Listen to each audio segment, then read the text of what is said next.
This video series covers the entire syllabus of Paper 3 Business Mathematics, Logical Reasoning and Statistics of CA Foundation exams. All the videos are absolutely free of cost. All you have to do is purchase scanner published by Shuchita Prakashan Private Limited as it is being referred in these videos. The link for purchasing scanner is given in the description below. Thank you for choosing Scanner Classes. Happy learning.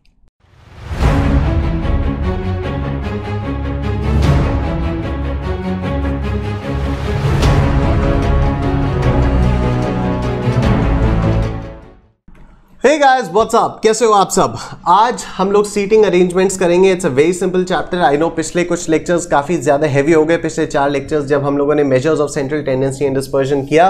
But congratulations to all of you, आप सब ने बहुत अच्छे से उस chapter को revise कर लिया है. आप लोग आई एम श्योर होमवर्क भी लगातार कर रहे हो and that chapter holds a very important and very large portion of your mathematics paper, right. आज मैंने जानबूझ के इसलिए एक आसान सा टॉपिक लिया है. पिछले 4 दिन बहुत ज्यादा हेवी हो गया था, तो अब आज हम लोग एक आसान सा टॉपिक करेंगे, सीटिंग अरेंजमेंट्स. पास्ट एग्जाम में आए हुए जितने भी क्वेश्चंस हैं वो हम लोग आज सॉल्व करेंगे, प्लस मई 18 से लेकर अभी तक के जितने भी इंस्टीट्यूट ने मॉक टेस्ट पेपर्स इशू किए हैं उनमें जितने भी क्वेश्चन सीटिंग अरेंजमेंट से रिलेटेड हैं उन सब की कंपाइलेशन शीट मैंने एक बनाई हुई है, जिसको डाउनलोड करने के लिए मैंने कल एक वीडियो डाली थी. आई एम श्योर आप लोगों ने वो डाउनलोड कर ली होगी. अगर आप में से किसी ने वो वाली शीट अभी डाउनलोड नहीं की है तो उसका डाउनलोड लिंक मैंने इस वीडियो के डिस्क्रिप्शन में दिया हुआ है. आप लोग प्लीज पहले उस शीट को डाउनलोड कर लीजिए, उसके बाद ही हम इस वीडियो को कंटिन्यू करेंगे. तो आप पॉज करो, उस शीट को आप डाउनलोड कर लो, राइट. साथ ही साथ सीटिंग अरेंजमेंट्स का जो मेरा फुल कोर्स वाला लेक्चर है, जो मेरा रेगुलर कोर्स वाला लेक्चर है, वो पूरा का पूरा लेक्चर यूट्यूब पे पड़ा हुआ है, ठीक है. उसका लिंक भी मैंने इस वीडियो के डिस्क्रिप्शन में दे दिया है. आज अभी आप लोग मेरे साथ पूरा प्रॉपर एग्जाम ओरिएंटेड रिवीजन करोगे. अभी 1 घंटे की क्लास में हम लोग स्कैनर के क्वेश्चंस करेंगे, मॉक टेस्ट पेपर के क्वेश्चंस करेंगे, और जो मेरे रेगुलर कोर्स वाली क्लास है उसमें मैंने इंस्टीट्यूट के स्टडी मटेरियल के भी बहुत सारे क्वेश्चंस कराए हैं. इनफैक्ट मेजर पोर्शन उसमें इंस्टीट्यूट के स्टडी मटेरियल के ही क्वेश्चंस कराए हैं. 1.5 घंटे की क्लास है. आप लोगों को अगर आज पूरे दिन में लगता है कि हमें थोड़ा सा और रिवीजन की जरूरत है, स्टडी मटेरियल के क्वेश्चंस करने हैं, तो आप लोग प्लीज उस वाली वीडियो को भी देख सकते हो, ठीक है. सीटिंग अरेंजमेंट्स में हम लोग मेजरली 4 कैटेगरीज में क्वेश्चंस को पढ़ेंगे. बहुत ज्यादा कुछ कॉन्सेप्चुअल समझाने का नहीं है, लेकिन क्वेश्चंस की मेजरली 4 कैटेगरीज होंगी. एक होगा हॉरिजॉन्टल अरेंजमेंट्स, एक होगा वर्टिकल अरेंजमेंट्स, फिर होगा अरेंजमेंट इन 2 रोज, और फिर लास्ट में होगा सर्कुलर अरेंजमेंट्स, ठीक है सर. तो बिना टाइम वेस्ट किए हुए आइए शुरू करते हैं हॉरिजॉन्टल अरेंजमेंट से. आइए sir, page 3.605 question number 9. Page 3.605 question number 9. 4 girls are seated for a photograph. Okay, 4 girls are seated for a photograph. तो पहले तो 4 स्पेस बनाता हूं मैं, 1 2 3 और 4, ठीक है. ये 4 लड़कियां यहां पर बैठी हैं. हम लोग अज्यूम करेंगे कि इनका जो फेस है वो सामने की तरफ है, मतलब ये जो है ये इनका लेफ्ट होगा और ये जो है इनका राइट हो जाएगा, ठीक है. तो फेस इनका सामने की तरफ है, लेफ्ट और राइट. अब देखो, Shikha is left of Reena. Okay, अगर मैं यहां पर रीना को बैठा देता हूं तो इसके लेफ्ट में शिखा आ जाएगी, ठीक है. रीना को मैंने यहां पर बैठाया, इसके लेफ्ट में आ गई Shikha. Manju is to the right of Reena. Okay, Manju is to the right of Reena. अब मंजू इधर भी हो सकती है और मंजू इधर भी हो सकती है, ठीक है. इमीडिएट राइट और राइट में फर्क होता है. अगर क्वेश्चन में लिखा होता कि Manju is to the immediate right of Reena, तब हम मंजू को इधर बैठाते. लेकिन क्वेश्चन में क्योंकि लिखा हुआ है Manju is to the right of Reena, तो Manju can be placed here और Manju can also be placed here, ठीक है. तो यहां पर सिर्फ 4 ही लड़कियां हैं, इसलिए हम लोग थोड़ा सा आगे का क्वेश्चन पढ़ के समझ सकते हैं कि मंजू को इधर बैठाना है या इधर बैठाना है. तो आ जाओ पढ़ते हैं. Rita is between Reena and Manju. Okay, यहां पर लिखा है Manju is to the right of Reena, और मंजू और रीना के बीच में ये रीटा बैठी हुई है.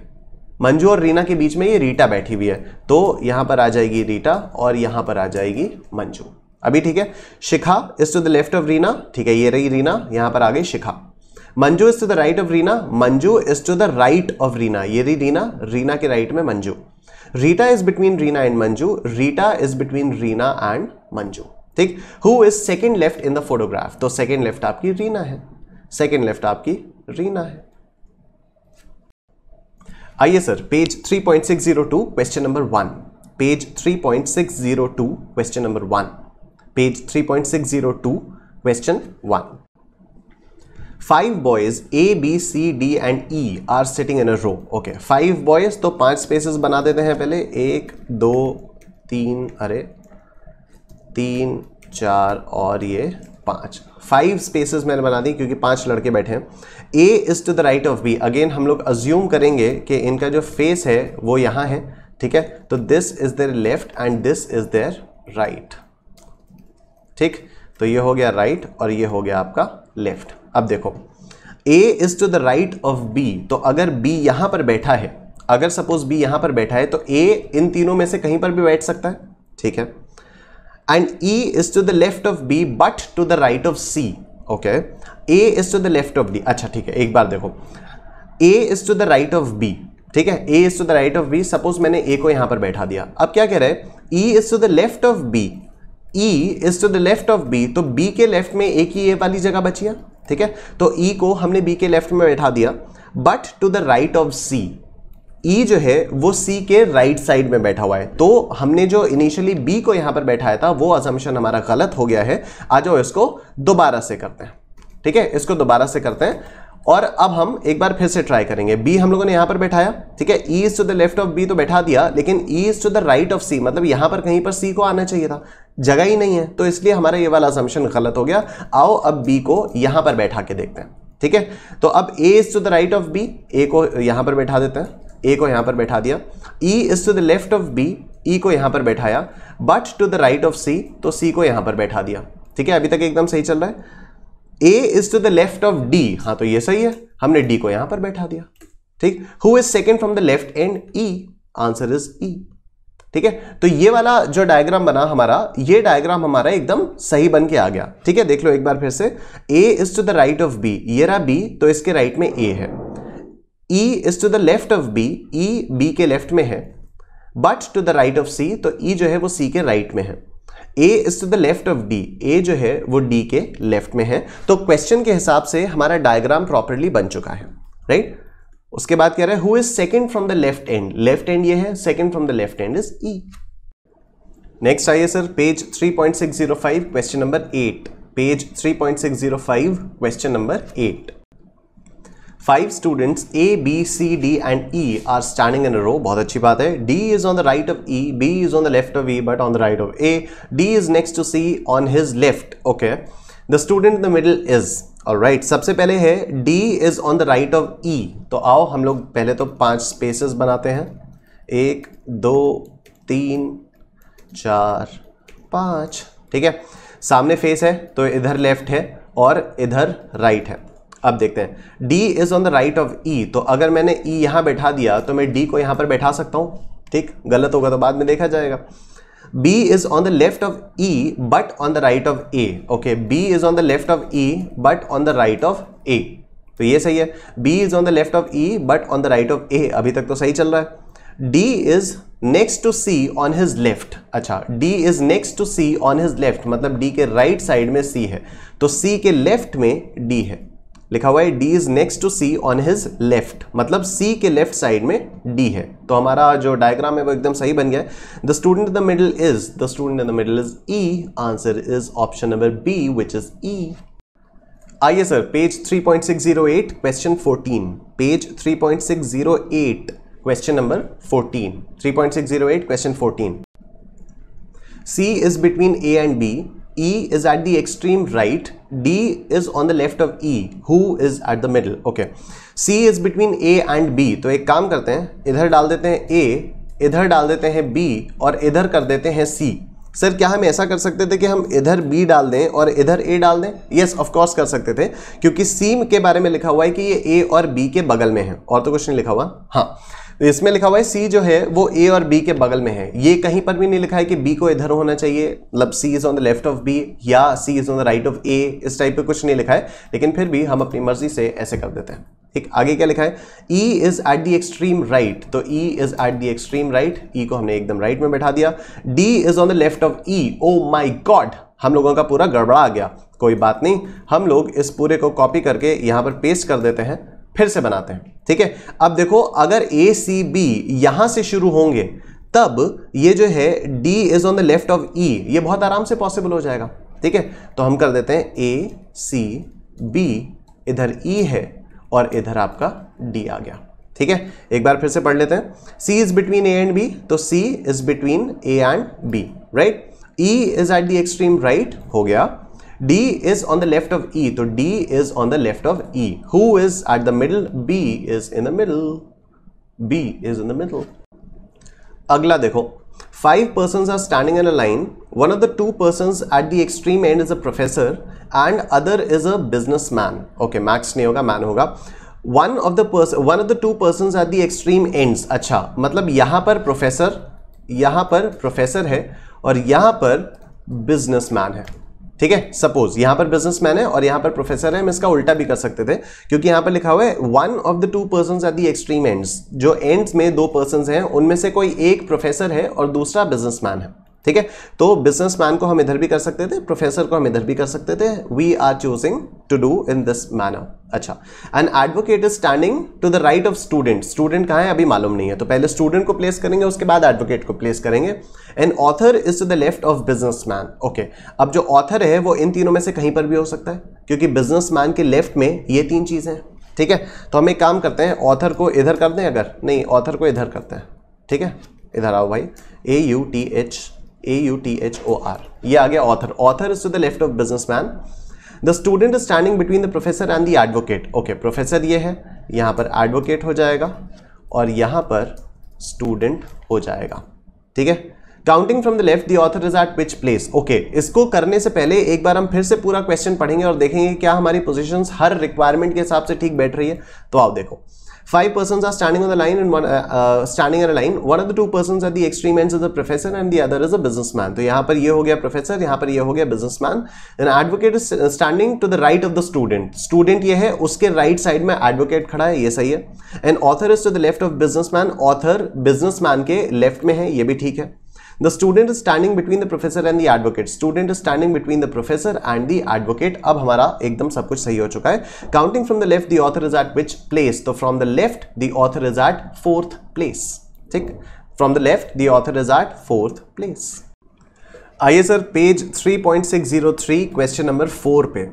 Page 3.603 question number 4. 3.603 page question number 4. 5 children are sitting in a row. S is sitting next to P but not T. अच्छा, अब यहां पर ध्यान देने वाली बात इस लाइन में है. इस क्वेश्चन को आप लोग इंपॉर्टेंट मार्क कर लीजिए और इस क्वेश्चन को आपको याद करना होगा. ये जो लाइन लिखी हुई है, S is sitting next to P but not T. ठीक है, इसका हम लोगों को ये समझ में आ रहा है कि S जो है वो P के बगल में बैठा है लेकिन T के बगल में नहीं बैठा है. ये समझ में आ रहा है. S is sitting next to P but not T. लेकिन ICAI ने इसका जो इंटरप्रिटेशन है वो दूसरी तरीके से लिया है. ICAI ने इसका इंटरप्रिटेशन ये लिया है कि S is sitting next to P but T is not sitting next to P. ठीक है, S is sitting next to P but T is not sitting next to P. Right, तो ICAI का ये interpretation है. आप लोग चाहो तो यहां पर कहीं पर मार्क कर लो या अपनी नोटबुक में कहीं पर नोट कर लो कि this line S is sitting next to P but not T is interpreted as S is sitting next to P but T is not sitting next to P. Note कर लो आप लोग, मैं wait कर रहा हूं. S is sitting next to P but not T is interpreted as, या यहीं पर कहीं पर उसको मार्क करके लिख लो, is interpreted as S is sitting next to P. S is sitting next to P but T, ये वाला T is not sitting next to P. ठीक है, but T is not sitting next to P. अब आगे देखते हैं. K is sitting next to R, who is sitting on the extreme left, and T is not sitting next to K, who is or are adjacent to S. ठीक है, हम लोगों को एक डेफिनेट इंफॉर्मेशन यहां पर मिल रही है कि R जो है वो एक्सट्रीम लेफ्ट में बैठा हुआ है. R एक्सट्रीम लेफ्ट में बैठा हुआ है, तो आप एक काम करते हैं, R को हम लोग यहां पर बैठा देते हैं. ठीक है, R is sitting on the extreme left, K is sitting next to R. उसके बाद ये लिखा हुआ है K is sitting next to R, तो K को यहां पर बैठा देते हैं. ठीक, अच्छा, T is not sitting next to K. T is not sitting next to K, तो एक काम करते हैं, T को यहां पर बैठा देते हैं. ठीक है, क्योंकि K के बगल में यहां पर तो T आएगा नहीं. T is not sitting next to K, तो T के लिए या तो यहां पर होगा T या तो यहां पर होगा T. हमने फिलहाल यहां पर बैठा दिया. अब आ जाओ एक बार पूरा क्वेश्चन देखते हैं. S is sitting next to P. तो देखो यहां पर हमने जो टी की पोजीशन की थी ये गलत हो गई, क्योंकि एस और पी को तो हम लोगों ने साथ में बैठाना होगा। तो अगर मैं यहां पर एस कर दूं और यहां पर मैं पी कर दूं तो S is sitting next to P, ठीक है। टी के लिए फिर ये जगह बचती है, टी के लिए फिर ये वाली जगह बचती है, लेकिन यहां पर क्या, यहां पर टी जो है वो पी के बगल में हो गया, लेकिन यहां पर अभी मैंने लिखवाया था कि बट नॉट टी का मतलब है कि T is not sitting next to P, तो T does not have to sit next to P. तो एक काम करते हैं, पी को यहां कर देते हैं, एस को यहां कर देते हैं, ठीक है। फिर से देखो S is sitting next to P, ठीक है। एस जो है वो पी के बगल में बैठा है, तो एस यहां पर बैठा है, पी यहां पर बैठा है, तब भी S is sitting next to P. लेकिन अगर मैं पी को यहां पर बैठा दूं और एस को यहां पर बैठा दूं तब भी तो S is sitting next to P. S और पी जो है वो बगल बगल बैठे हैं, ठीक है, बट नॉट टी। इसका इंटरप्रिटेशन मैंने क्या लिखवाया था, T is not sitting next to P. तो आप देख सकते हो T is not sitting next to P, T जो है वो तो एस के बगल में बैठा है, पी के बगल में तो बैठा नहीं है, ठीक। तो अब हमारा डायग्राम बन चुका है। एक बार क्वेश्चन की इंफॉर्मेशन पूरी दोबारा से पढ़ के देखते हैं कि हमारा डायग्राम उससे सही बैठ रहा है या नहीं। तो 5 children are sitting in a row, ठीक है। S is sitting next to P but not T, मतलब S is sitting next to P but T is not sitting next to P, ये यहां पर हमारा सही बैठ गया है। K is sitting next to R, K is sitting next to R, who is sitting on the extreme left, who is sitting on the extreme left, तो ये भी सही है, ठीक। T is not sitting next to K, K के बगल में T नहीं बैठा है, हाँ तो ठीक है, टी यहां पर बैठा है, ठीक है। तो मतलब क्वेश्चन में दी हुई इंफॉर्मेशन के हिसाब से हमारा डायग्राम एकदम सही बैठा है। हु इज और are adjacent to S, S के बगल में कौन कौन है, तो एस के बगल में पी है और एस के बगल में टी है, ठीक है। एस के बगल में पी है और एस के बगल में टी है, तो आपका ऑप्शन डी आंसर हो जाएगा, राइट। तो प्लीज इस क्वेश्चन को आप लोग इंपॉर्टेंट मार्क कर लीजिए। ये वाली जो लाइन है, S is sitting next to P but not T, ये थोड़ी सी कंफ्यूजिंग है। कंफ्यूजिंग क्या है, इंस्टीट्यूट ने इसका अलग इंटरप्रिटेशन लिया है, तो हम लोगों को भी इंस्टीट्यूट वाले इंटरप्रिटेशन को दिमाग में रख के इस क्वेश्चन को सॉल्व करना होगा। So please mark this question as important. आइए sir, page 3.606 question number 11, page 3.606 question number 11। 5 children are sitting in a row, ये रॉ नहीं होगा ऑब्वियसली, रो होगा। S is sitting next to P but not T, तो again वही जो अभी हम लोगों ने एक और क्वेश्चन देखा था जिसमें ये वाली लाइन थी, S is sitting next to P but not T. इसका इंटरप्रिटेशन है यहां पर S is sitting next to P but T is not sitting next to P, ठीक है। तो सेम चीज है, K is sitting next to R, K is sitting on the extreme end, T is not sitting next to K, who are sitting adjacent to S, तो ठीक है। S is sitting next to P but not T, तो एक काम करते हैं, S is sitting next to P ना, यहां पर डाल देते हैं P को, यहां डाल देते हैं S को, ठीक है। तो T आपका P के बगल में आ ही नहीं सकता, right. K is sitting next to R, K is sitting on the extreme end, तो एक काम करते हैं, K को यहां पर इस वाले एंड पे दे देते हैं, ठीक है। And K is sitting next to R, तो यहां पर आ जाएगा आपका R, ठीक। T is not sitting next to K, हाँ तो ठीक है, T यहां पर आ जाएगा, अरे T यहां पर आ जाएगा, ठीक है। Who are sitting adjacent to S, एक बार फिर से क्वेश्चन पढ़ के देखते हैं डायग्राम सही बैठ रहा है या नहीं। S is sitting next to P but not T, S is sitting next to P, S is sitting next to P but T is not sitting next to P, ठीक, ये वाला एकदम सही बैठ रहा है। K is sitting next to R, K is sitting next to R, K is sitting on the extreme end, K is sitting on the extreme end, T is not sitting next to K, T is not sitting next to K, एकदम सही बैठ रहा है। Who are sitting adjacent to S, S के बगल में कौन कौन है, तो S के बगल में P और T है, तो ऑप्शन डी आपका करेक्ट आंसर हो जाएगा। ये यहां पर आंसर गलत दिया हुआ है, इंस्टीट्यूट के स्टडी मटेरियल के हिसाब से यही इंटरप्रिटेशन है और यही आंसर है, तो ऑप्शन डी आपका आंसर होना चाहिए, P एंड T। एग्जाम में आप लोग यही मार्क करके आओगे, P एंड T। तो ये दो क्वेश्चंस जो हम लोगों ने किए, इन्हें आप लोग इंपॉर्टेंट मार्क कर लो, इन्हें आपको याद करना है। इंस्टीट्यूट ने जिस तरह से इंटरप्रेट किया है, हमें भी वैसे ही सोच के अपना आंसर एग्जाम में मार्क करना है। आइए सर, अब जो मॉक टेस्ट पेपर के क्वेश्चंस की कंपाइलेशन शीट मैंने बनाई है, आप लोग उस पर आ जाइए। अगर आप में से किसी ने अभी तक ये वाली शीट डाउनलोड नहीं की है तो इसका डाउनलोड लिंक मैंने इस वीडियो के डिस्क्रिप्शन में दिया हुआ है, आप लोग प्लीज उसको डाउनलोड कर लीजिए और इसके क्वेश्चन नंबर 1 पे आइए। 5 friends are sitting on a bench. A is to the left of B but on the right of C. Okay, तो A को मैं काम करता हूँ, यहाँ पर बैठा देता हूँ, तो A is to the left of B, यहाँ पर B आ जाएगा, and to the right of C. ठीक है, A is to the left of B but on the right of C, तो A is on the left of B and on the right of C. D is to the right of B but one the left of E. Okay, क्या है ये? D is to the right of B, तो D is to the right of B but one the left of E. हो गया. Who are sitting at the extremes? C and E are sitting at the extremes. Option number C is your answer. Next देखो, 5 students are A, B, C and D are standing in a row. ठीक है, 5 students are नहीं हो गए, 5 students A B C D and E are standing in a row.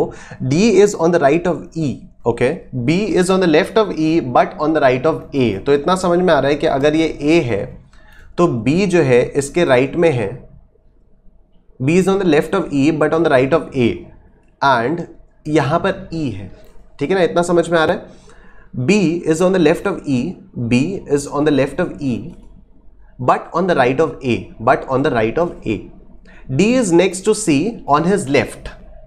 Okay, तो ये हमारा गलत हो गया, क्योंकि अगर मैं यहां पर C करता हूं तो D को इसके एकदम बगल में आना होगा, क्योंकि यहां पर लिखा है D is next to C, मतलब D और C बगल बगल हैं और D और C आपके इस तरह से होंगे. तो हम एक काम करें, अगर इधर A कर दें, इधर B कर दें, तो राइट साइड में क्या आएगा? D is on the right of E, D is on the right of E, B is on the left of E, तो यहां पर E आ जाएगा. काम खत्म हो गया. देखो, D is on the right of E, D is on the right of E, B is on the left of E but on the right of A, B is to the left of E but on the right of A, D is next to C on his left. ये रहा C, D is next to C on his left. Simple diagram हो गया. ठीक. The student in the middle is, the student in the middle is E, the student in the middle is E. Next देखो, in a college party 5 girls are sitting in a row. F is to the left of M and to the right of O. R is sitting to the right of N but to the left of O. Who is sitting in the middle? Okay, F is to the left of M and to the right of O. Okay, अगर मैं इधर O करता हूं, ठीक है, तो यहां पर F है, यहां पर F है, F is to the left of M और यहां पर M है. ठीक है ना, F is to the left of M and to the right of O. R is sitting to the right of N. R is sitting to the right of N but to the left of O. Okay, अगर R हमने यहां पर डाल दिया तो N तो हम लोग यहां पर डाल नहीं सकते. ठीक है, R अगर मैंने यहां पर डाला तो यहां पर मैं N तो डाल नहीं सकता, तो ये गड़बड़ा जाएगा. तो आ जाओ, इसको दोबारा बनाते हैं, इसको हम दोबारा बनाते हैं. ठीक है, अब O में यहां पर डाल देता हूं, F में यहां पर डाल देता हूं, M में यहां पर डाल देता हूं. ठीक, तो F is to the left of M, F is to the left of M and to the right of O. ये तो हो जा रहा है. R is sitting to the right of N, R is sitting to the right of N. तो R अगर मैंने यहां पर डाला, N यहां पर डाल दिया, but to the left of O, तो ये भी गड़बड़ा जा रहा है. ठीक है, क्योंकि O यहां पर होना चाहिए, तो ये भी गड़बड़ा जा रहा है. आओ इसको दोबारा बनाते हैं, इसको हम दोबारा बनाते हैं. अब क्या किया जाए? अब एक काम करते हैं, ऐसे कर देते हैं, M, F और O. ठीक है, ये कर दिया. ये OFM हमारे मेन है, तो OFM को पहले मैंने लेफ्ट में किया कर दिया था, अब मैंने इनको राइट में कर दिया. अब आ जाओ देखते हैं. F is to the left of M and to the right of O, ये तो सही है. R is sitting to the right of N, R is sitting to the right of N, मतलब यहां पर N है, तो R is sitting to the right of N but to the left of O, but to the left of O. अब हमारा ये diagram सारी conditions को फुलफिल कर दे रहा है. Who is sitting in the middle? O is sitting in the middle. Option A is your answer. 5 friends P, Q, R, S and T are sitting in a row facing north. Okay, face हम लोग सामने मानते हैं, तो सामने हो गया north, left में हो गया वेस्ट और राइट में हो गया ईस्ट. ठीक है, इतना क्लियर हो गया.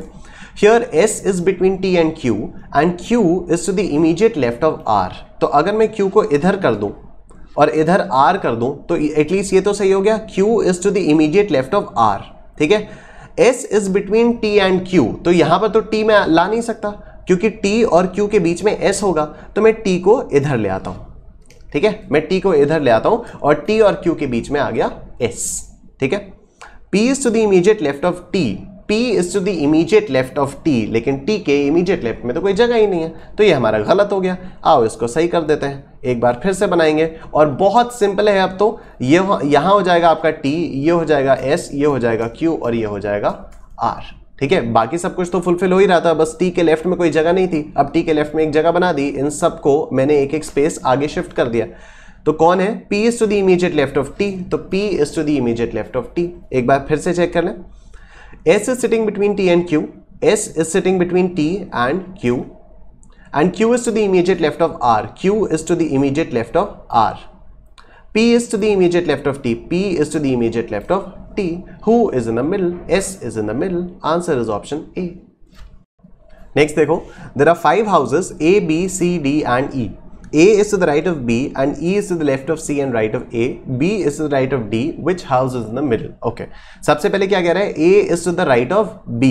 ठीक है, तो एक काम करते हैं, अगर मैंने इधर B दे दिया तो इधर A हो जाएगा. ठीक है, A is to the right of B. E is to the left of C and right of A. E जो है वो A के राइट साइड में है तो E इधर आ गया. लेफ्ट ऑफ C है तो इधर C आ गया. B is to the right of D. ये B है तो यहाँ पर D आ गया. ठीक है, सारी इंफॉर्मेशन सैटिस्फाई हो रही है. A is to the right of B. A is to the right of B. E is to the left of C and right of A. E is to the left of C and right of A. E is to the left of C and right of A. हाँ ठीक है. B is to the right of D. B is to the right of D. ये भी एकदम ठीक है. Which house is in the middle? A is in the middle. Option A is your answer. वापस scanner पे आइए sir. Page number 3.603 question number 3. Page 3.603 question number 3. Scanner पे आ जाओ. Page 3.603 question number 3. 6 children A, B, C, D, E and F are standing in a row. अच्छा, अब 6 लोग आ गए. अभी तक हम लोगों ने जितने भी क्वेश्चंस किए उसमें 5 लोग थे. B is between F and D. E is between A and C. A does not stand next to F or D. C does not stand next to D. F is between which of the following pairs of children? Okay. B is between F and D. B is between F and D. तो एक काम करते हैं, B को इधर डाल देते हैं. ये हो जाएगा F और ये हो जाएगा D. B is between F and D. E is between A and C. तो ये यहाँ पर कर देते हैं E को, यहाँ कर देते हैं A को, यहाँ कर देते हैं C को. A does not stand next to F or D. A जो है वो ना तो D के बगल में खड़ा होगा ना F के बगल में खड़ा होगा. ठीक है, तो अगर आप ये चाहो कि यहाँ पर आप F कर दो और यहाँ पर आप D कर दोगे तो ये आप नहीं कर सकते. ठीक है, ये आप नहीं कर सकते, तो आपको ये दोबारा बनाना पड़ेगा. आपको ये दोबारा बनाना पड़ेगा. अब क्या करोगे, हमने पहले यहाँ पर F B D डाला था. एक काम करते हैं, यहाँ डाल देते हैं F B D. ठीक है, इससे क्या हुआ, पहली line B is between F and D, B is between F and D, ये सही हो गई. उसके बाद A does not stand, अच्छा E is between A and C, तो यहाँ पर डाल देते हैं E. यहाँ हो गया A और यहाँ हो गया C. ठीक है, E is between A and C, ये भी हो गया. A does not stand next to F or D, तो A को तो हमने कोने में डाल दिया. इसके बगल में ना तो F है ना तो D है. A खुश है. C does not stand next to D. C को भी, C की D से नहीं बनती, तो ना D इधर है ना D इधर है, तो C is also not standing next to D. F is between which of the following pairs of children? F is between C and B. F is between C and B. Option B is your answer. वापस इस compilation वाली sheet पे आओ और question number 6 देखो. Come back to this compilation sheet and look at question number 6. 6 children A, B, C, D, E and F are sitting in a row facing north. Okay, तो जहाँ पर face है वहाँ पर नॉर्थ है, left में होगा वेस्ट और राइट में होगा east. C is sitting between A and E. तो एक काम करें, अगर हम यहाँ पर C को बैठा दें, ऐसे ही रैंडमली यहाँ पर C को बैठा दें तो यहाँ पर A हो जाएगा, यहाँ पर E हो जाएगा. ठीक है, C is sitting between A and E. D is not at the end, कोई बात नहीं. B is sitting to the immediate right of E. B is sitting to the immediate right of E. यहाँ पर आ गया आपका B. ठीक है, B is sitting to the immediate right of E. F is not at the right end. हाँ तो ठीक है, right end में तो B आ गया. F is not at the right end. But D is sitting third left of E. D is sitting third left of E. E ये है, E का first left ये हुआ, second left ये हुआ, third left हो गया ये D. ठीक है, Which of the following is right of D? तो D के राइट में तो A है, D के राइट में A है. Option A is your answer. Simple. अगला देखिए. Read the following information carefully and then answer the questions 7, 8 and 9. 6 friends A, B, C, D, E and F are sitting on a bench facing north. Okay, तो face जो है वो north है, left में west है, right में east है. ठीक. A is sitting next to B, C is sitting left to D, D is not sitting with E, E is on the left end of the bench. एक definite information हम लोगों को मिली है कि E is on the left end of the bench. तो एक काम करते हैं, E को left end of the bench में हम लोग डाल देते हैं. C is third position from the right, right से third position, तो ये भी हमें definite information मिल गई है. ये है right most position, 1, 2, 3. Third position from the right, अच्छा सॉरी ये होगा, ये है 1 2 3, third position from the right, right से थर्ड पोजीशन, तो this is the right most position, तो this is the first right position, this is the second right position and this is the third right position. ठीक, A is on the right side of B and to the right side of E। अच्छा, A is to the right side of B and to the right side of E, तो अगर हम यहां पर A जो है वो B के भी राइट में है और E के भी राइट में, देख रहे हो आप, A is on the right side of B and to the right side of E, तो A जो है वो B और E दोनों के ही राइट में है, तो हमें A यहां पर ही डालना होगा, तभी तो अगर हम यहां पर B डालेंगे तो A जो है वो E और B दोनों के ही राइट साइड में आ गया। ठीक है, तो यहां पर B भी आ गया हमारा। A and C are sitting together. A and C are sitting together. What a happy coincidence. F is sitting right of D. F is sitting right of D. अच्छा, अब यहां पर F is sitting right of D अगर है तो हमें यहां पर F डालना होगा और यहां पर हमें D डालना होगा, यही तो होगा, तभी तो F will sit right of D। ठीक है, अब एक काम करते हैं, क्योंकि काफी सारी इंफॉर्मेशन थी इसलिए हम लोग एक बार पूरा क्वेश्चन दोबारा से पढ़ के देखते हैं कि क्या कोई इंफॉर्मेशन हमसे छूट तो नहीं गई। A is sitting next to B. A is sitting next to B. Satisfied? Satisfied. C is sitting left to D. C is sitting left to D. Satisfied? D is not sitting with E. D is not sitting with E. D is sitting with F or C. E is on the left end of the bench. E is on the left end of the bench. C is the third position from the right. So right say 1 2 3. 3. C is third position from the right. A is on the right side of B and to the right side of E. A is to the right side of B and to the right side of E. A and C are sitting together. A and C are sitting together. F is sitting right of D. F is sitting right of D. हमारा पूरा diagram बन गया। तालियां। आगे। At what position A is sitting? Question number 7. At what position A is sitting? तो A आपका B और C के बगल में बैठा है, लेफ्ट से थर्ड पोजीशन में बैठा है। ऑप्शंस क्या है? हाँ, B and C, तो A sitting between B and C, ये हो गया। नेक्स्ट क्वेश्चन देखो, What is the position of B? What is the position of B? F और A के बीच में है। अच्छा, ये second from right, centre, extreme left, second from left, तो B is sitting second from left. ठीक है, तो ये हो गया second from left. Next, What is the position of D? D की पोजीशन, ऑप्शंस क्या है? Extreme from left, extreme right, third from left, second from right. Second from right हो गया D की पोजीशन। ठीक है, ये हो गया फर्स्ट राइट और ये हो गया सेकंड फ्रॉम राइट, तो हो गया, सिंपल थी। अगला देखो, 6 friends A B C D E and F are sitting in a row facing east. Okay, अब फेस जो है वो ईस्ट की तरफ है, अब फेस नॉर्थ की तरफ नहीं है, तो अगेन डायरेक्शन की थोड़ी बहुत सेंस देने के लिए आप लोगों को मैं यहां पर कंपास ले आया हूं। ठीक है, तो अब अगर फेस ईस्ट की तरफ होगा तो लेफ्ट में क्या होगा सर? लेफ्ट में होगा नॉर्थ। ये देखो, अगर मैं इस कंपास को घुमा दूं तो ऊपर आ गया ईस्ट। ठीक है, फेस ईस्ट है तो लेफ्ट में नॉर्थ है और राइट में साउथ है। ठीक है, लेफ्ट में नॉर्थ है, राइट में साउथ है। राइट, अब हमारे पास क्यों, जब ये आ चुका है तब हम लोग आगे चलते हैं। C is between A and E। C is between A and E, तो एक काम करें, C को यहां पर बोल दें A एंड E। ठीक, C is between A and E। B is just to the right of E but left of D। B is just to the right of D but left of D। F is not at the right end, तो F जो है वो right and में नहीं है, F को left and में डाल देते हैं। How many persons are to the left of E? E के लेफ्ट में कितने लोग हैं? E के लेफ्ट में 3 लोग दिखाई दे रहे हैं मुझे। ठीक है, E के लेफ्ट में मुझे 3 लोग दिखाई दे रहे हैं, 3 ही आंसर है, तो बस सही है। अगला देखिए सर, 7 लोग आ गए। अब 7 children A B C D E F and G are sitting in a row. G is to the right of D and to the left of B. A is on the right of C. A and D have 1 child between them. E and B have 2 children between them. Who is exactly in the middle? Okay, हम लोगों को कोई भी definite information नहीं दी है, सारी relative या comparative informations दी हुई हैं, तो कोई बात नहीं, तुक्के लगाने बस, और क्या। G is to the right of D and to the left of B. G is to the right of D and to the left of B. अगर मैं D को यहाँ पर बैठा देता हूँ तो G is to the right of D and to the left of B. ठीक है, A is on the right of C. A is on the right of C. तो अगर मैं A को यहाँ पर बैठा देता हूँ, C को यहाँ पर बैठा सकता हूँ, मैं ऐसे भी कर सकता था, C को यहाँ पर बैठा दिया, A को यहाँ पर बैठा दिया। ठीक है, ऐसे कर देते हैं, C को यहाँ बैठा दिया, A को यहाँ बैठा दिया।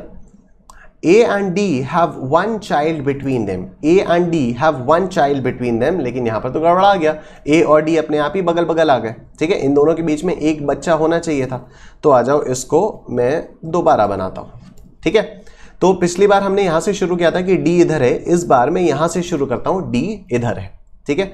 G is to the right of D and to the left of B. तो G is to the right of D and to the left of B. A is on the right of C. A is on the right of C. तो एक काम करते हैं, यहां पर C कर देते हैं, यहां पर A कर देते हैं। A is to the right of C. A and D have one child between them. तो ठीक है, A और D के बीच में एक बच्चे की जगह खाली भी है। E and B have two children between them. E और B के बीच में दो बच्चे हैं, ठीक है। B ये है, B ये है, क्या E यहां पर आ सकता है? नहीं, क्योंकि E और B के बीच में दो बच्चों की जगह है, यहां पर E आ जाएगा। E और B के बीच में ये दो बच्चे हैं, ठीक। Who is exactly in the middle? तो sir exactly in the middle कौन है? D है। Exactly in the middle D है, simple। Next देखिए sir, in a march past 7 persons are standing in a row, okay। Q is standing left to R, Q is standing left to R but right to P. O is standing right to N and left to P. Similarly, S is standing right to R and left to T. Find out who is standing in the middle. Okay. सारी comparative information है, कोई भी definite information नहीं है। तो आ जाओ शुरू करते हैं। Q is standing left to R but right to P. Q is standing, Q को इधर बैठा देते हैं, left to R but right to P, ठीक है। Q is standing left to R, right to P. O is standing right to N and left to P. O is standing right to N and left to P. तो P के left में अगर O को हमने बैठाया तो N के लिए तो जगह ही नहीं बची, तो ये हमारा गलत हो गया। आ जाओ, इसको दोबारा बनाते हैं, ठीक है। अब एक काम करते हैं, इन सब को एक एक स्पेस राइट में शिफ्ट कर देते हैं, तो इधर आ जाएगा O P Q R, ठीक है। तो अब यहां पर मैं N डाल सकता हूं बहुत आराम से। O is standing left to P and right to R, एक बार फिर से देख लेते हैं। Q is standing left to R, right to P. Q is standing left to R, right to P. Cool. O is standing right to N, left to P. O is standing right to N, left to P. Cool. Similarly, S is standing right to R and left to T. Okay. S is standing right to R and left to T. तो ये तो अपना बन गया। Who is standing in the middle? Middle में Q है, middle में Q है, simple। फिर से आइए सर स्कैनर पे, page 3.604 question number 6, page 3.604 question number 6, page 3.604 question 6। 8 persons, 8 लोग आ गए। अब A B C D E F G and H are sitting in a line. E sits second right to D, H sits fourth left to D. C and F are immediate neighbors, but C is not the immediate neighbor of A. G is not neighbor of E. Only 2 persons sit between A and E. The person on the left end and right end respectively are. Okay. ठीक है, तो कोई भी definite information नहीं है, हम लोगों को तुक्के ही मारने हैं। सबसे पहली लाइन है E sits second right to D, E sits second right to D। तो अगर मैं D को यहां पर बैठा देता हूं तो ये हो गया फर्स्ट राइट, ये हो गया सेकंड राइट, यहां पर मैंने E को बैठा दिया, ठीक है। D को यहां पर बैठाया, first right second right, E मैंने यहां पर बैठा दिया। H sits fourth left to D, H sits fourth left to D, तो D ये है, first left, second left, third left, fourth left, ठीक है। H sits fourth left to D. C and F are immediate neighbors, but C is not the immediate neighbor of A. C and F are immediate neighbors. तो ठीक है, C and F are immediate neighbors, but C is not the immediate neighbor of A. ठीक है, यहाँ पर C के immediate neighbor में A है ही नहीं कोई। G is not the neighbor of E. G is not the neighbor of E. तो G यहाँ नहीं आ सकता, G यहाँ नहीं आ सकता, G यहाँ पर आ जाएगा, ठीक है। G is not the immediate neighbor of E. Only 2 persons sit between A and E. A और E के बीच में 2 लोग बैठ सकते हैं। अच्छा, तो A इधर तो आ नहीं सकता, A इधर नहीं आ सकता, A को यहां पर आना चाहिए, ठीक है, A को यहां पर आना चाहिए। चलो दोबारा बनाते हैं इसको, फिर दोबारा बनाते हैं, दोबारा बनाया जाए, गड़बड़ा गया। यहां पर मैंने E रखा ना, तो मैं यहां पर पहले ही A रख देता हूं, ठीक है। 2 persons between A and E। अब देखो फिर से देखते हैं। E sits second right to D, second right to D, तो E second right to D, D इधर आ गया, ठीक। H sits fourth left to D, तो H इधर आएगा, 1 2 3 4, यस, H इधर आ गया, फोर्थ लेफ्ट टू D।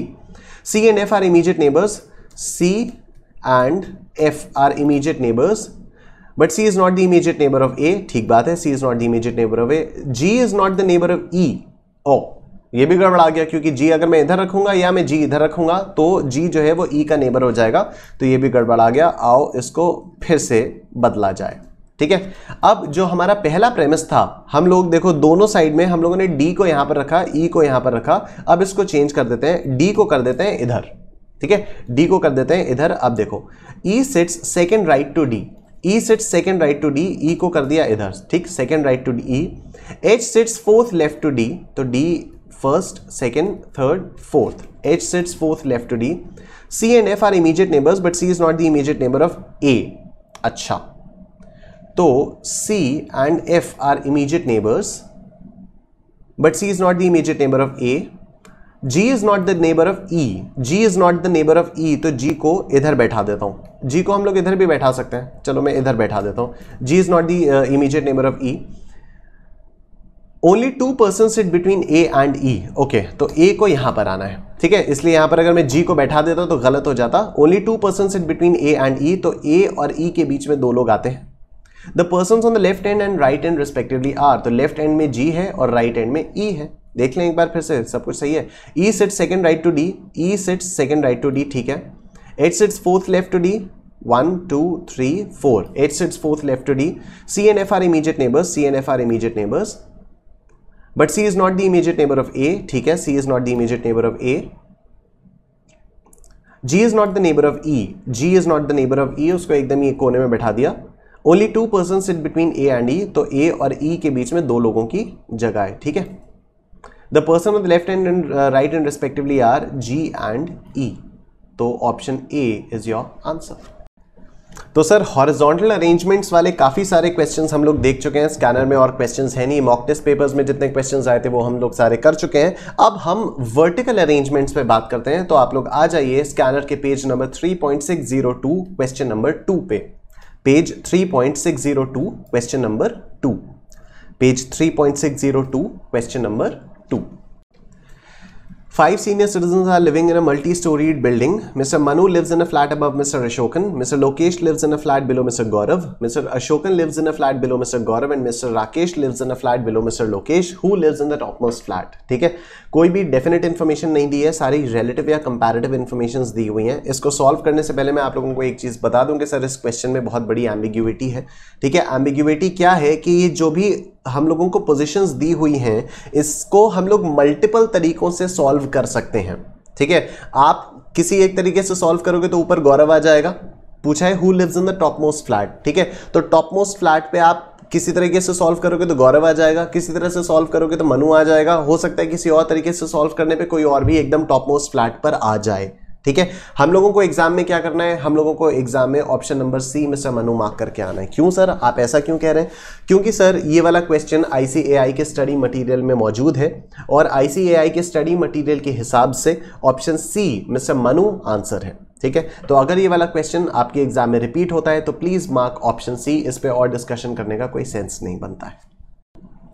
आइए सर वापस अपनी कंपाइलेशन वाली शीट में, जिसमें मैंने मॉक टेस्ट पेपर्स के क्वेश्चंस को कंपाइल करके दिया हुआ है। Let's move on to the next category which is arrangement in 2 rows. इसका एक क्वेश्चन हम लोगों ने डायरेक्शन सेंस टेस्ट करते हुए भी किया था, जिसमें हम लोगों को 6 लोगों को फ्लैट्स अलॉट करने थे, आमने सामने 3-3 फ्लैट्स की 2 रोज थी। बहुत सिंपल था, तो आइए ये भी देखते हैं, बहुत सिंपल है। 8 persons P to W are sitting in front of one another in 2 rows. Each row has 4 persons. P is between U and V and facing north. Q, who is to the immediate left of M, is facing W. R is between T and M and W is to the immediate right of V. अच्छा, तो यहाँ पे हमारे पास ये arrangement है, 4-4 लोगों की 2 रोज हैं, टोटल 8 लोग हैं, आमने सामने फेस करके बैठे हैं। तो सपोज इनका फेस नॉर्थ की तरफ है, ठीक है, इनका फेस नॉर्थ की तरफ है और इनका फेस साउथ की तरफ है, ठीक है। इनका फेस इधर है, ये जो नीचे वाली रो है इन लोगों का फेस इधर है। अच्छा, अब अगर इन लोगों का फेस इधर होगा तो इनका राइट इधर होगा और इनका लेफ्ट इधर होगा, ठीक बात है। तो इनका राइट इधर है और लेफ्ट इधर है, राइट। अब आप इन लोगों को देखो, इनका जो फेस है, इनका फेस इधर की तरफ है, ठीक है, they are facing this side, तो इनका राइट इधर होगा और इनका लेफ्ट इधर होगा, ठीक है। इन लोगों का राइट इधर होगा इन लोगों का राइट इधर होगा और इन लोगों का लेफ्ट इधर होगा, ठीक है ना, बिकॉज इनका फेस इधर की तरफ है, तो इधर लेफ्ट और इधर राइट, ठीक। इन लोगों का फेस सामने है तो इधर राइट और इधर लेफ्ट, ठीक है ना। अब आ जाओ क्वेश्चन फिर से पढ़ते हैं। Each row has 4 persons. P is between U and V and facing north. अच्छा, इसको हम लोगों ने नॉर्थ माना है, तो P is between U and V. एक काम करते हैं, यहां पर करते हैं P, यहां हो गया अपना U और यहां हो गया अपना V, तो P is between U and V and facing north, ठीक। Q, who is to the immediate left of M, is facing W. अच्छा, इससे कुछ समझ में नहीं आ रहा है अभी। R is between T and M and W is to the immediate right of V. Okay, W is to the immediate right of V. V ये रहा, इसका immediate right ये रहा, W इधर आ जाएगा, ठीक है। नीचे वालों के लिए right ये है और left ये है, तो V के immediate right में W है, ये हम लोगों ने कर दिया है। अब देखो फिर से पढ़ते हैं। P is between U and V facing north हो गया। Q who is to the immediate left of M is facing W. अच्छा, W के opposite Q है, W के ऑपोजिट Q है, because Q is facing W, लिखा हुआ है Q is facing W and Q is to the immediate left of M. Q जो है वो M के इमीडिएट लेफ्ट में है, मतलब यहां पर होगा M, क्योंकि M का ये वाला हिस्सा लेफ्ट है और M के लिए ये राइट है, ठीक है। अभी हम लोगों ने बात की थी इसका फेस इधर है, तो मतलब ये राइट है और ये लेफ्ट है, ठीक है। तो M इधर बैठा है तो M के लिए लेफ्ट ये है। अब देखो Q who is to the immediate left of M is facing W, ये भी सही हो गया। Q is to the immediate left of M and is facing W. R is between T and M. R is between T and M, तो मतलब यहां पर R आएगा, यहां पर T आएगा। R is between T and M and W is to the immediate right of V. W is to the immediate right of V. पूरा diagram बन गया है। Who is sitting in front of R? R के सामने कौन बैठा है? P बैठा है, ठीक। R के सामने P बैठा है। Next, who is to the immediate right of R? R के एकदम राइट में कौन बैठा है? R के राइट में T बैठा है, ठीक है ना, ये है राइट, तो R के राइट में T बैठा है, R के राइट में T बैठा है। In which of the following pairs persons are sitting in front of each other? M V, क्या M और V सामने सामने बैठे हैं? यस, M और V आमने सामने बैठे हैं, तो इसका ऑप्शन हो जाएगा ए।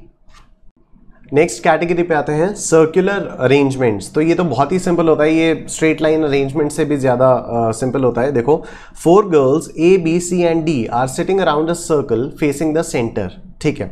सर्कल में बैठी हुई हैं लेकिन फेस सेंटर में है।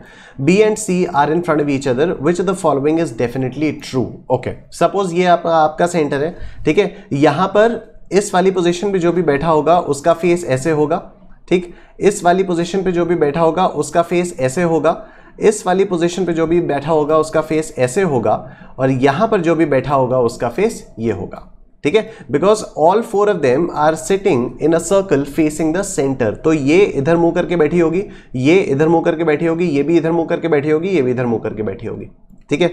अब देखो क्या कह रहे हैं, B and C are in front of each other. अच्छा, तो मतलब इधर B को मान लेते हैं और इधर कौन? B and C are in front of each other, ठीक। B और C are in front of each other.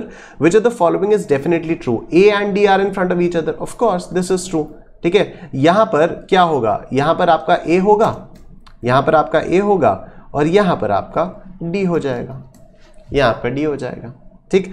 तो B और C अगर आमने सामने बैठे हैं तो जाहिर सी बात है कि A और D आमने सामने बैठे हैं, right. So A and D are in front of each other. Option A is your answer. आइए सर फिर से स्कैनर पे आ जाइए, page 3.607 question number 13, page 3.607 question 13, page 3.607 question number 13। 6 persons are sitting in a circle facing the center. Parik is between Bablu and Narendra. Ashok is between Chitra and Pankaj. Chitra is to the immediate left of Bablu. Who is to the immediate right of Bablu? अच्छा, तो 6 लोग circle में बैठे हुए हैं, ठीक है। ये बना एक सर्कल, यहाँ पर 6 लोग बैठे हुए हैं, इसको थोड़ा सा और जूम करूँ। हाँ, यहाँ 6 लोग बैठे हैं, एक यहाँ, एक यहाँ, एक यहाँ, एक यहाँ, एक यहाँ और एक यहाँ, ठीक। अब देखो, Parik is between Bablu and Narendra, तो हम कोई भी पोजीशन असाइन कर देते हैं। सपोज ये है बबलू, ठीक है, ये होगा नरेंद्र और यहां पर इन दोनों के बीच में आ जाएगा पारिक, ठीक। Ashok is between Chitra and Pankaj, Ashok is between Chitra and Pankaj, ये हो गया अशोक, ये हो गई चित्रा एंड ये हो गया पंकज, ठीक है। Chitra is to the immediate left of Bablu, अच्छा Chitra is to the immediate left of Bablu. अब देखो बबलू का फेस अगर इधर है तो ये बबलू का राइट होगा और ये बबलू का लेफ्ट होगा, ठीक है ना। फिर से देखो बबलू का जो फेस है वो सेंटर की तरफ पॉइंट कर रहा है, ठीक है, बबलू का फेस सेंटर की तरफ पॉइंट कर रहा है, तो ये बबलू का राइट होगा और ये बबलू का लेफ्ट होगा, ठीक।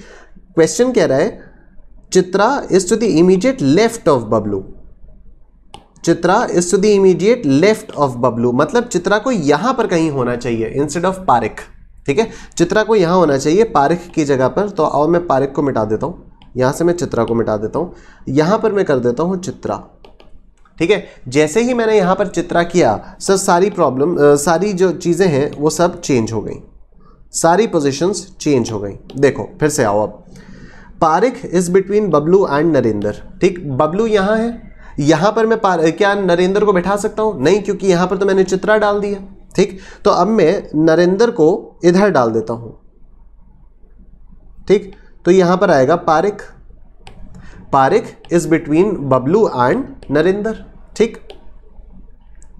Ashok is between Chitra and Pankaj, Ashok is between Chitra and Pankaj, Chitra ये है, पंकज यहां पर आ जाएगा और यहां आ जाएगा अशोक, ठीक। Ashok is between Chitra and Pankaj. आगे देखो Chitra is to the immediate left of Bablu, ये यहां पर हम लोगों ने ठीक कर दिया, ये बबलू का इमीडिएट लेफ्ट है, यहां पर चित्रा है।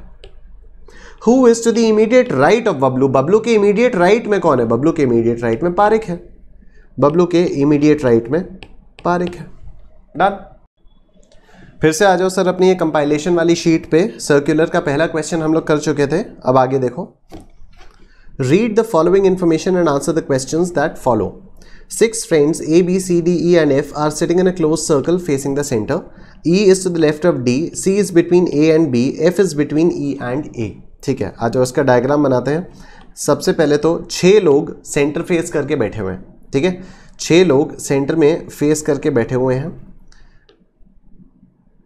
E is to the left of D, E is to the left of D, मैं D को कहीं पर भी बैठा सकता हूँ, 1 2 3 4 5 6, ठीक है, मैं D को कहीं पर भी बैठा सकता हूं, मैंने सपोज D को यहां पर बैठा दिया। E is to the left of D, E is to the left of D, ठीक है सर। E जो है भैया आप ठीक हो जाएंगे क्या? हाँ, E is to the left of D, तो D का राइट ये है, लेफ्ट ये है, E is to the left of D, हो गया, ठीक है। E is to the left of D, C is between A and B, C जो है वो A और B के बीच में है, C is between A and B। F is between E and A, E और A के बीच में F है, तो बस यहाँ पर हमारी ये यहाँ पर A की जगह B आएगा और यहाँ पर B की जगह A आएगा और यहाँ पर F आ जाएगा, सिंपल है, ठीक है। अब देख लो E is to the left of D, E जो है वो D के लेफ्ट में है, ठीक बात है। C is between A and B, जो C है वो B और A के बीच में है, ये भी एकदम ठीक है। F is between E and A, F जो है वो E और A के बीच में है, राइट। डायग्राम हमारा पूरी तरह से बन चुका है। Who is to the left of B, B के लेफ्ट में कौन है? B ये है, B का फेस इधर है, तो B का राइट ये होगा, B का लेफ्ट ये होगा, B के लेफ्ट में D है, B के लेफ्ट में D है, B के लेफ्ट में D है।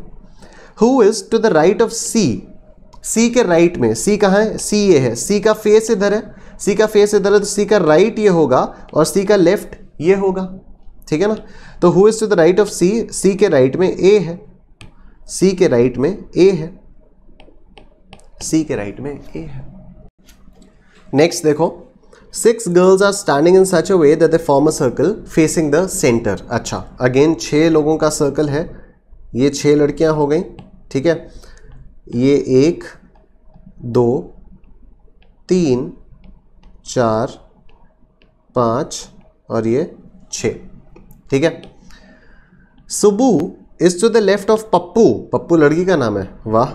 Subbu is to the left of Pappu, Pappu को अगर मैं इधर बैठा दूं, ठीक है, तो पप्पू का फेस अगर इधर है तो पप्पू का राइट यहां होगा और पप्पू का लेफ्ट यहां होगा, ठीक है। तो पप्पू के लेफ्ट में कौन है? सुब्बू है, तो पप्पू के लेफ्ट में कर दिया सुब्बू, ठीक। उसके बाद Revathi is between Subbu and Nisha, Revathi is between Subbu and Nisha, तो सुब्बू यहां पर है, निशा यहां पर होगी और यहां पर रेवाथी होगी, ठीक है। Aruna is between Pappu and Keerthana, Pappu और कीर्थना, पप्पू और कीर्थना के बीच में अरुणा यहां पर है, बस सही है। Subbu is to the left of Pappu, Subbu is to the left of Pappu, ठीक है। Revathi is between Subbu and Nisha, Revathi is between Subbu and Nisha, ये भी ठीक है। Aruna is between Pappu and Keerthana, तो Aruna is between Pappu and Keerthana, ये एकदम सही हो गया सब कुछ। क्वेश्चन क्या है? Who is to the right of Nisha, Nisha कहाँ है? निशा कहाँ है? निशा ये रही, ठीक है। तो निशा के राइट में रेवाथी है, निशा के राइट में रेवाथी है। Done, cool. तो सर यहां पर हमारा सीटिंग अरेंजमेंट्स का डिस्कशन खत्म होता है। इस चैप्टर में पास्ट एग्जाम में आए हुए जितने भी क्वेश्चंस हैं वो सारे हम लोगों ने सॉल्व किए, प्लस जो इंस्टीट्यूट ने अभी तक मई 18 से लेकर अभी तक के जितने भी मॉक टेस्ट पेपर्स इशू किए थे वो सारे के सारे उसके सारे क्वेश्चंस हम लोगों ने सॉल्व किए। आप लोगों का काम है कि आप लोग स्टडी मटेरियल के क्वेश्चंस को सॉल्व करेंगे। कोई भी दिक्कत आएगी आप मुझसे व्हाट्सएप करके पूछेंगे, मेरा व्हाट्सएप नंबर वीडियो के एंड में आएगा। अच्छा, सीटिंग अरेंजमेंट्स के जो मेरे रेगुलर क्लास वाले लेक्चर्स हैं, सीटिंग अरेंजमेंट का जो मेरे रेगुलर क्लास वाला लेक्चर है, 1.5 घंटे का लेक्चर है, उसमें मैंने आईसीआई के स्टडी मटेरियल के बहुत सारे क्वेश्चंस करवाए हैं और ये स्कैनर के भी कुछ कुछ क्वेश्चंस कराए हैं, पर मेजरली आईसीआई स्टडी मटेरियल के उसमें सारे क्वेश्चंस करवाए हुए हैं, ठीक है। वो वाला लेक्चर मेरा यूट्यूब पे अवेलेबल है, वो वाला लेक्चर यूट्यूब पे अवेलेबल है, उसका लिंक मैंने यहां पर डिस्क्रिप्शन में दिया हुआ है, आप लोग प्लीज उसे देख लीजिएगा अगर आप लोगों को जरूरत पड़ती है तो। अगर कोई दिक्कत नहीं आती है तब तो बहुत अच्छी बात है। अच्छा, एक और बहुत जरूरी बात यह है सर कि कल से हम टाइम वैल्यू ऑफ मनी शुरू करने जा रहे हैं। तो कल से 3 दिन के लिए हम टाइम वैल्यू ऑफ मनी करेंगे। Time value of money is a very important chapter, तो प्लीज कल परसों नरसों वाली क्लासेस आपको मिस नहीं करनी है। अपने जितने भी दोस्त हैं आप सबको बताइए, मेरे पास सबसे ज्यादा demand time value of money की ही आ रही थी, sir time value of money के क्वेश्चंस कैसे सॉल्व करें, time value of money, time value of money करा दो। तो सर कल परसों और नरसों 3 दिन हम लोग कायदे से टाइम वैल्यू ऑफ मनी के सारे कॉन्सेप्ट्स को रिवाइज करेंगे और स्कैनर में आए हुए कई सारे क्वेश्चंस को हम लोग क्लास में सॉल्व करेंगे। तो I'll see you guys tomorrow with time value of money. Please inform as many people as you can and I'll see you guys tomorrow. Channel को प्लीज सब्सक्राइब करिए, देखते रहिए, सीखते रहिए। जय हिंद।